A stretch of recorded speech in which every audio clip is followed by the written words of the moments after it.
Hello and welcome to Creative Talking, where I chat with creative people from the arts. And my guest today, well, he played Julian in the 1970s Famous Five series. Of course, I'm going to mention that. But he's also been a businessman, a town mayor twice, but is now embarking on another very exciting adventure with his new novel, Running Away. And I'm really delighted to be talking to Marcus Harris. How are you, sir? Hello, Richard. I'm very well, thank you very much, and Good. thank you for Good. inviting me onto your show. I appreciate the opportunity. And what a great build-up as well. Well, you're more than welcome. We'll talk about the new book, of course, but it's predictable that I'd ask you about the famous five at some stage. I wondered, was it all a blur, or did you actually have time to take stock? Because it was a very busy filming schedule, wasn't it? It was very, very busy, and I was told that we were filming as fast as apparently the Sweeney were filming at the same time. And that was a bunch of adults on their cast, and they were just sort of hammering it. So I know we filmed about half an hour a week. So it was usually 1 week per episode, which was about half an hour. Um, some of it's a blur. I mean, it was 50 something years ago now. But some of it is just like it was yesterday. And for me, I think a lot of my memories started in my head, when I actually went to the first auditions for the Famous Five. That's when I started remembering things about my childhood. And then when we got down to the Park Hill Hotel, where we stayed for the first year, and meeting, well, I'd met Gary, Jennifer, and Michelle, of course, during the auditions. But when we finally got down there and we settled in, that was the start of, best part of a year. When I was that age, it felt like a year with a new family. And it was just like that. We were like family. We fought, we played, we worked together. Um, and we're still in touch now to this day. And in fact, I'm having lunch with Jennifer, Gail, and Richard. Gail and Richard were two of the writers in about a month's time, and Gary's only not coming because he has another engagement. So yeah, very much like family. Absolutely amazing experience, and I loved every minute of both years. That's wonderful. It's the only British adaptation to be set when it was also made. And do you think that's one of the reasons for its enduring appeal? Um, I think it's become like a time capsule in its own right, and I find new people coming to that version of the Famous Five because it so well encapsulates 1970s England. So I hadn't actually realised that it was the only one that's been filmed in what was then modern day dress. And when I watched some of the others, I sometimes, I mean, the acting, of course, is brilliant. Production values are brilliant of the other versions. But I do think there is something slightly jarring by putting everybody into the historical dress. I think that ours was very naturalistic. It was four kids and a dog that really were having adventures. We were. I mean, we had adventures with a film camera in front of us. The Famous Five had adventures when they were in a lot more delicate and difficult situations without a film crew to back them up. But it was adventures nonetheless. Yeah, I know exactly what you mean. It can sometimes become a little bit sort of chocolate boxy when they when they set things in the time. And your version, which for me is the definitive version. I always Ah, sort of thank you, go Richard. back to it. It was shot on film, wasn't it, and on location. So I think that also gives it a quality that's a step up. Yeah, I'm not a sort of a film buff particularly, and for me, the way we filmed it was the way everything was filmed because it was my first major thing that I'd done in front of a camera, and so consequently, everything we did there was that was the way it was done, and it's only latterly that I've seen that as I've done a few other things to serve them all my days, which looks like this fabulous public school is all BBC studios, and that to me was my first experience of filming in a studio, and it's an eye opener that we had so much freedom. Exbury House, of course, was a studio when we took it over for the 2 years we built, or that they built sets in it, and wonderful playgrounds for all of the kids, with us as the regulars, and then the guests that came along. Wonderful, wonderful playgrounds for us. They built these imaginary worlds and gave us some lines and said, please go and live in those worlds for a little while. And how about the lines? Learning the lines, was that a because it was a new kind of newish career for you? Was that something that you found tricky? I'd been learning lines since I was about 4 years old. So whilst this was my first major professional gig, I'd been up on stage.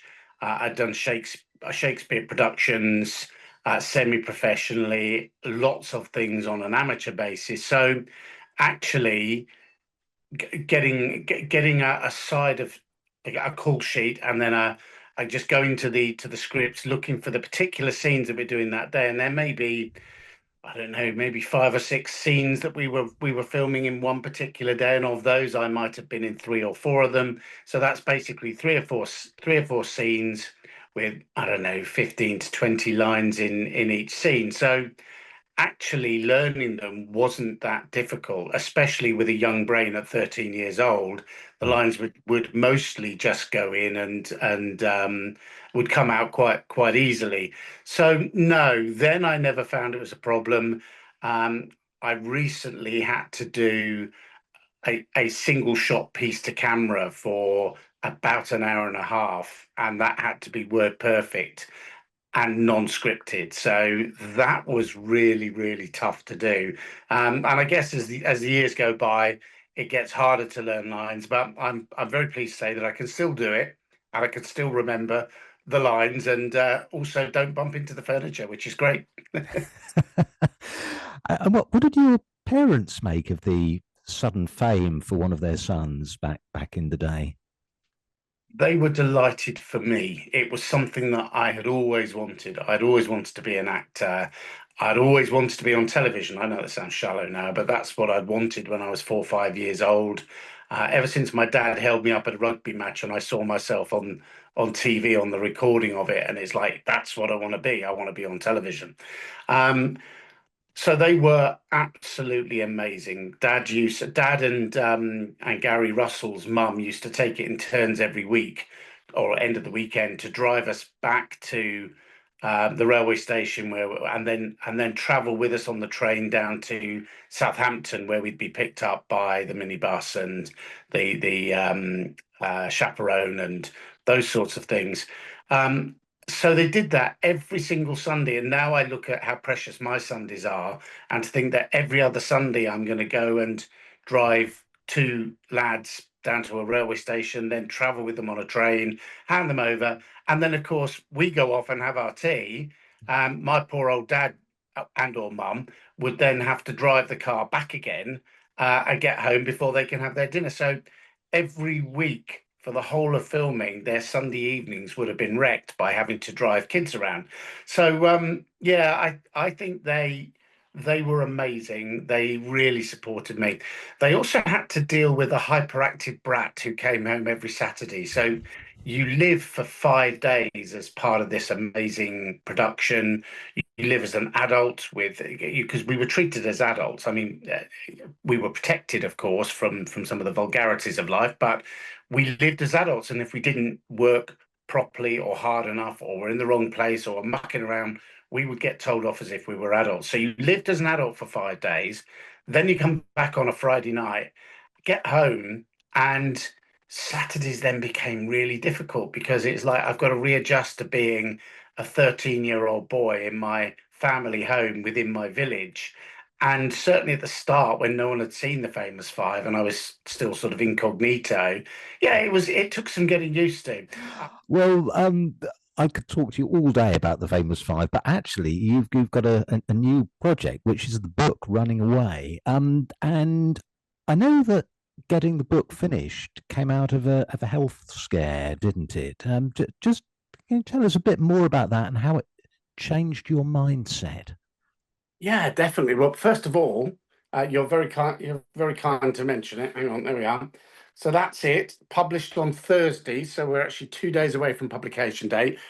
Running Away by me, Marcus Harris. I'll tell you more about that in a minute. But yes, I've always been writing. I'm not quite as prolific as Gary Russell or Gail Renard or Richard Sparks, but I've always written and never managed to get anything published previously, although I've tried a few times.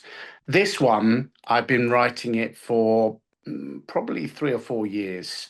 And then, as you indicate, I managed to have a massive stroke 2 years ago, August, actually two and almost 2.5 years ago now.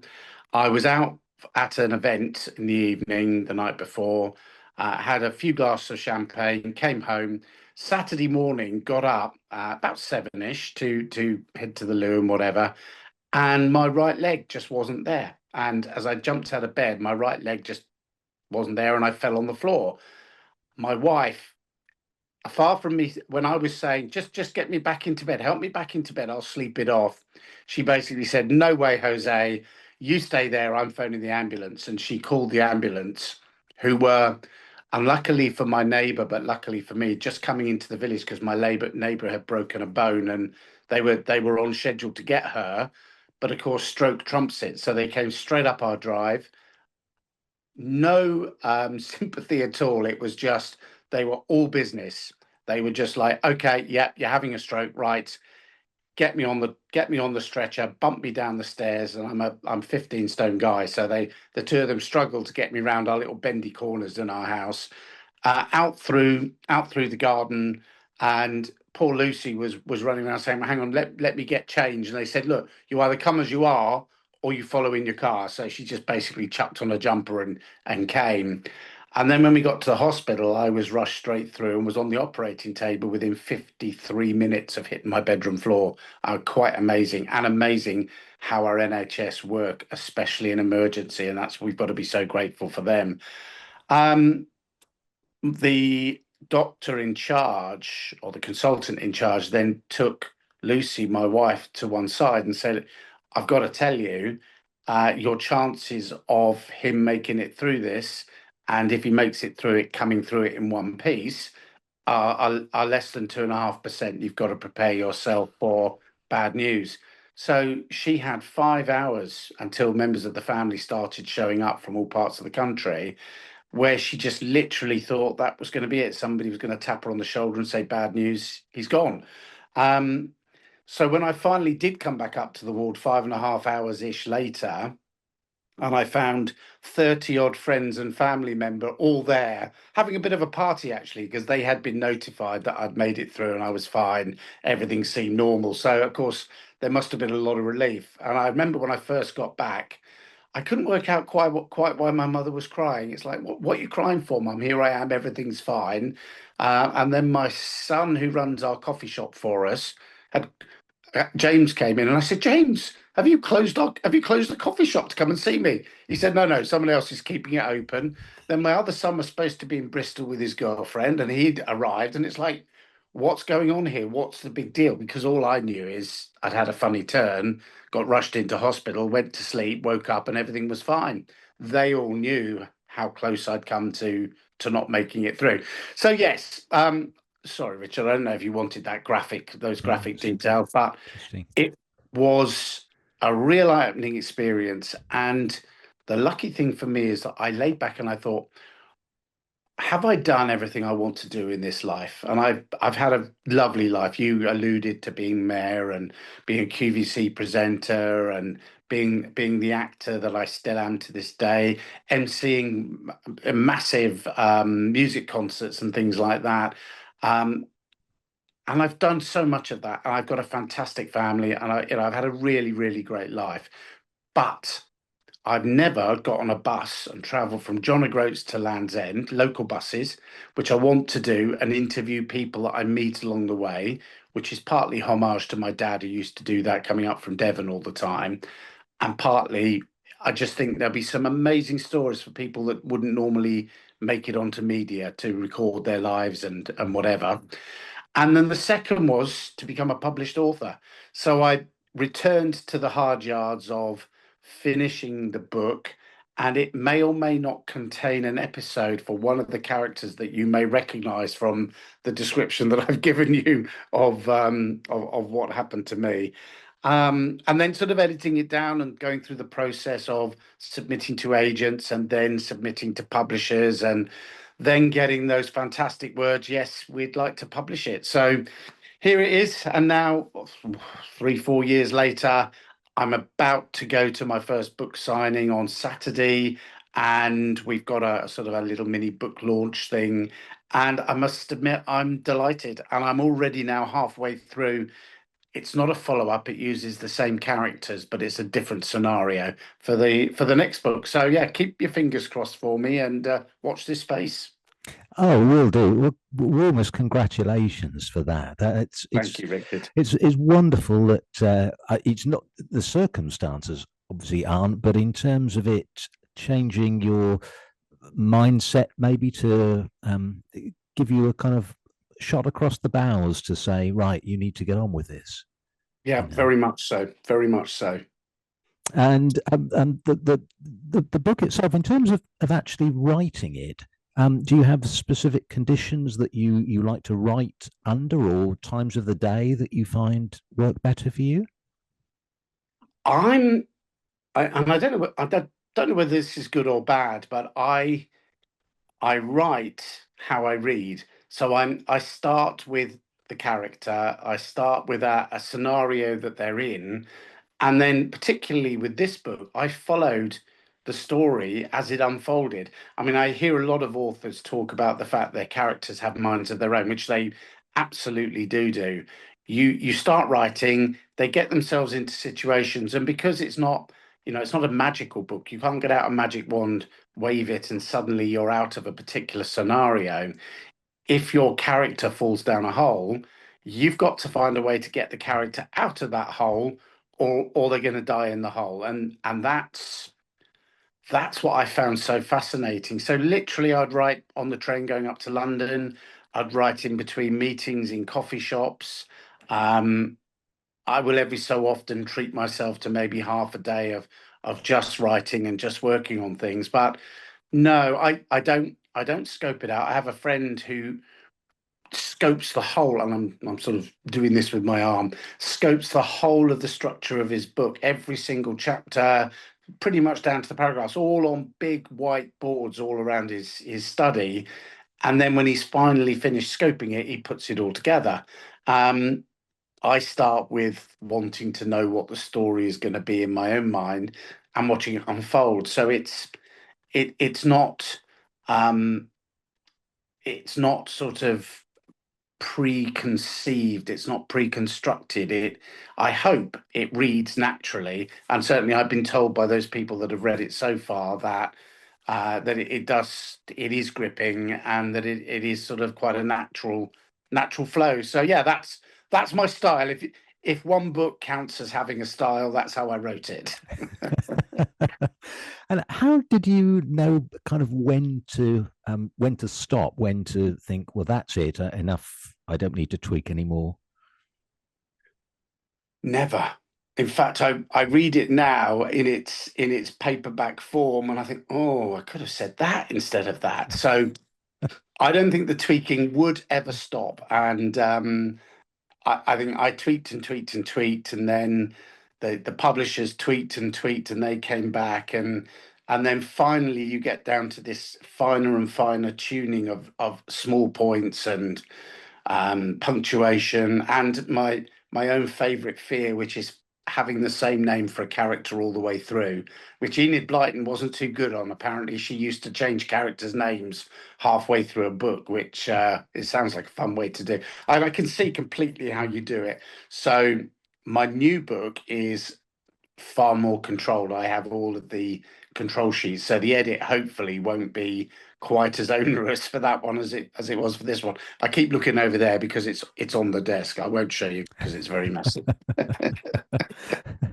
And in terms of a kind of brief, hopefully spoiler-free synopsis of Running Away, how would you pitch it? Okay. I'm never very good at brief, Richard. I'm very sorry, as you've probably seen already in this interview. My wife always tells me off about it.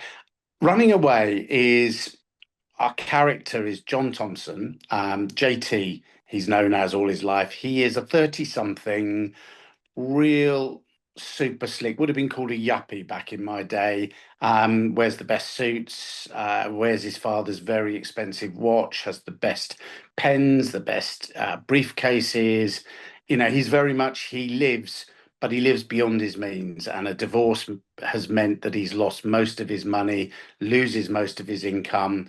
And we meet him as he's traveling back out of London on the train, out of Paddington back towards Reading, where he just realizes he's got nowhere to turn. He's borrowed money from some really, really evil people in London, some loan sharks. He has totally got into arrears with his mortgage on his flat. Um, and he owes money all over the place. So to help himself, to help himself out, he basically forged a deal. He's a sales guy, and he forged a deal with his company that they believed and paid him half the commission up front. When it happened, this deal didn't come through. He, of course, was then guilty of fraud, as well as having the debt people chasing him, as well as having all sorts of other things. So we follow him on the day that he just decides to finally stay on a train and to go to Cornwall. Well, he doesn't actually know where he's going to go. He literally just stays. And he determines that wherever the train stops, that's where he'll get off and he'll just walk till he can make a new life. When he gets to Cornwall, which is where he ends up, he gets to Plymouth originally, and he stops in some grotty bar, but he begins to realise that he's escaped, he's got free, and so then he walks over the Rhine Peninsula to King's Ancorsand, which is a beautiful village on the seaside in Cornwall. It's absolutely beautiful. I didn't know it before I wrote the book. It's geographically, it just worked, and as I said before, my characters make a life of their own. He then started to realize that trying to get a job, trying to earn money, trying to even rent a room somewhere is almost impossible if you don't have identity and if you don't have identification papers. So he had to try and scrap a living washing dishes. He found a landlady who wasn't an official landlady that gave him a room. And so he started to rebuild. But as is the case with all these things, you can't run from everybody all the time. And those people that were looking for him, including the police, gradually zoned in on where he is. And we move towards the stage where they're all basically finding him. And then you have to sort of see, you have to read the book then to see what happens to him as these various forces coalesce on him and want to take their pound of flesh. It sounds fantastic, and I love this idea of I'd say maybe an anti-hero, somebody that's that you're spending time with, although he's done some pretty kind of dodgy things. But maybe I don't know. Maybe it's somebody that maybe just things have just gone wrong for him. So there's no, he's not a bad person, kind of inherently bad. It's just that circumstances have dictated that he's where he is. Yeah, I don't see him as bad at all, actually. He is completely got himself into a really, really bad situation. Um, yes, he is spoiled, he's petulant, he's greedy, he's potentially inconsiderate in his previous life, but he wasn't an evil man, and he didn't set out to steal from his company. You're right, circumstances forced him into that life, and when he had to give all that up and run, he began to return to the person he was, and he was really, and you start to see much more lovable traits about him. But you're right, you certainly wouldn't like him when you start reading, and you won't be sympathetic to the fate that befalls him, I don't think. It's very mouth-watering, and in terms of thinking, oh well, I wonder what happens and everything else. But people will have to wait and see. Um, Final question: if you were able to travel back in time and meet the teenage version of yourself, who's maybe just about to start filming the famous five series that we talked about earlier, What advice or encouraging tips might you give him, either for that filming or for sort of life itself? Um, I'd probably say get a new agent faster, because when I became an adult, my agent she was brilliant at children, being a children's agent. However, I don't think that I would tell me to change anything because I am so happy with the life that I've got now. The people that are around me, my children, my wife, even my ex-wife, all of our extended family. I wouldn't want to lose any of those people from my life, and I wouldn't want to not be here where I am right now. And if I went back and if I changed something and if I suddenly became a Hollywood movie star, I could be dead by now. I could be sort of become a junkie in Hollywood, and I'm just not. It's not in my nature, so it's unlikely. But I think my answer is there isn't an awful lot that I would change about my life. I've had some ups and downs. I've had when I was 23, I started a company that became a group of companies and was very much the sort of the yuppie dream. And I ended up managing to go bankrupt. Well, not me personally, but the businesses. I had to close them all down. I had to give my house back to the bank and start all over again. So to some extent, maybe that's where the whole thing for JT was sort of running away. But again, I wouldn't go back and change any of that because it was a massive learning curve. And as I said, everything's pointed me to here, and I love being here and now. So no, I wouldn't change anything. I would like to go back and see me, and I'd like to go back and just stand at the back of set and watch filming and just sort of soak it all up again and remember old friends and old faces. But I'd try very hard not to interfere. I'd probably scare him to death if I showed up and said hello anyway. Oh, wonderful. Good luck in everything that you do. Good luck for the launch. The launch is so exciting, and it'll be great to finally get the book out there. And Very much. look forward to number two. So stay healthy and be creative. Brilliant. Thank you so much, Richard. Thank you very much for reaching out, and it's lovely to meet you on here. And good luck with your broadcasting and everything that you do. And look Thank you. forward to meeting you in the flesh one day. That would be marvelous. Thank you very much indeed. Brilliant. Thanks Thank very you. much, Thank Richard. you. Take care. Bye bye. Bye. Bye.